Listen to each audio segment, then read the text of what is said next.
ہمارے ذہنوں میں جو معیارات بیٹھے ہوئے ہیں وہ کیا ہے؟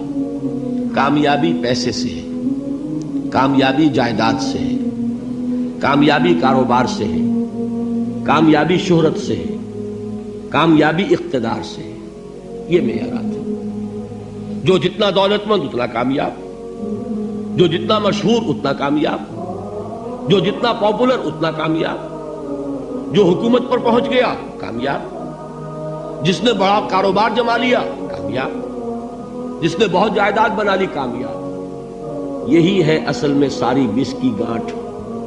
جو تصور کامیابی کا ہوگا اسی کے مطابق آپ کی بھاگ دوڑ ہوگی، اسی کے لیے جد و جہد ہوگی، اسی کے لیے توانائیاں صرف ہوں گی، اسی کے لیے دن رات کی مشقت ہوگی.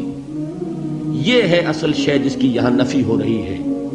کامیابی دولت سے نہیں، کامیابی شہرت سے نہیں، کامیابی اقتدار اور طاقت اور حکومت سے نہیں، بلکہ کامیابی ہے ایمان سے، عمل صالح سے، تواصی بالحق سے، تواصی بالصبر سے. آپ غور کیجئے اس نقطہ نظر کا، اس ایٹیچیوڈ کا، یہ جو مینٹل ایٹیچیوڈ ہے اس کا بدل جانا ہی انسانی شخصیت کے اندر انقلاب برپا کرے گا. اب آپ کا نتیجہ کیا نکلا؟ اگر تو دولت سے کامیابی ہوتی تو قارون بہت کامیاب تھا، اگر حکومت سے کامیابی ہوتی تو فرعون اور نمرود بہت کامیاب تھے.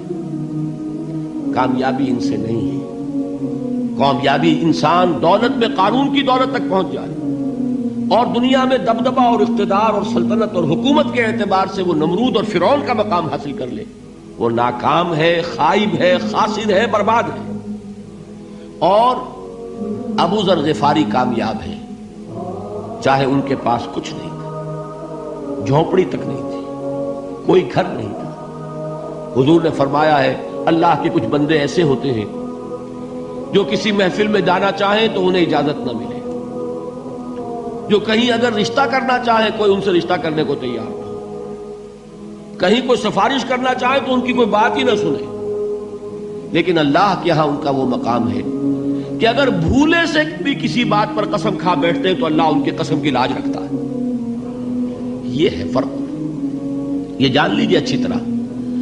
اس بات کا مان لینا آسان، اس پر سبحان اللہ کہنا آسان، لیکن اس کے مطابق آپ کے اپنے ذہن کا بدل جانا بہت مشکل. اس لیے کہ ہم متاثر ہوتے ہیں اپنے ماحول سے.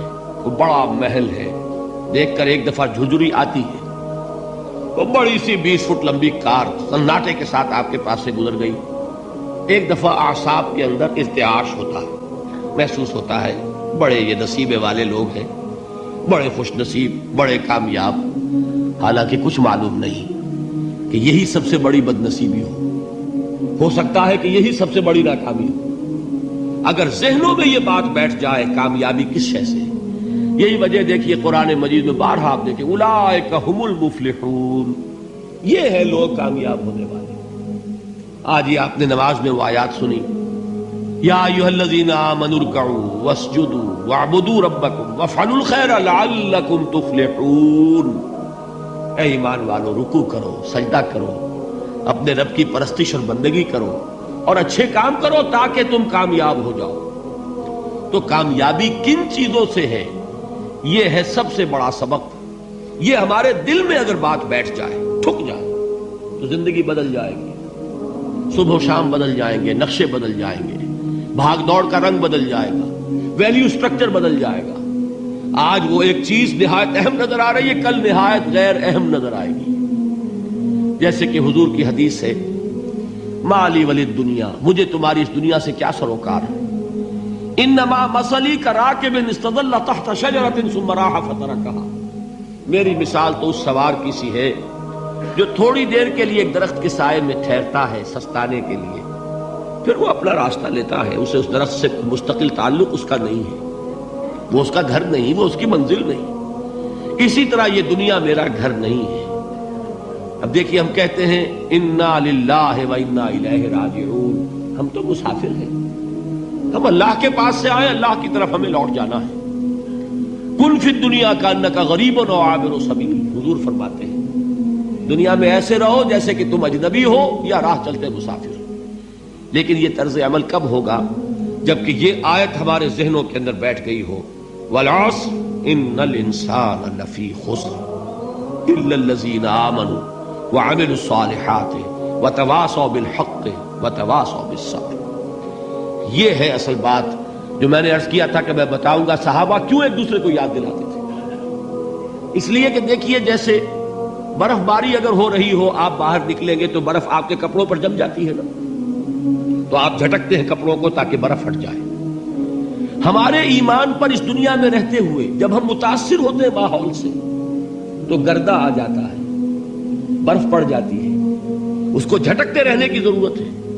اور وہ جھٹکنے کی بہترین اور مؤثر ترین شکل یہی ہے کہ یاد رکھو کامیابی ان چیزوں سے نہیں ہے۔ چمک دمک جو ہے دنیا کی، یہ ساری چمک دمک جو تمہیں رجھا رہی ہے، جو تمہیں اپنے اندر گم کیے ہوئے ہے، یہ لفظ گم پر اقبال کا وہ شعر یاد آ گیا کہ کافر کی یہ پہچان کے آفاق میں گم ہے، اور مومن کی یہ پہچان کے گم اس میں ہے آفاق۔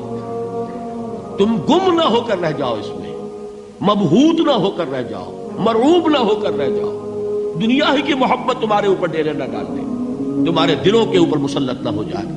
لہذا تازہ کرتے رہا کرو، والعصر ان الانسان لفی خسر الا الذین آمنوا وعملوا الصالحات وتواصوا بالحق وتواصوا بالصبر۔ پھر یاد کر لو، پھر تازہ کر لو اپنے اس یقین کو کہ کامیابی دولت سے نہیں، کامیابی ثروت سے نہیں، کامیابی اقتدار سے نہیں، کامیابی شہرت سے نہیں، کامیابی جائیداد سے نہیں، کامیابی ہے ایمان سے، کامیابی ہے عمل صالح سے، کامیابی ہے تواصی بالحق سے، کامیابی ہے تواصی بالصبر سے۔ یہ چار چیزیں ہیں کہ جو کامیابی کے لوازم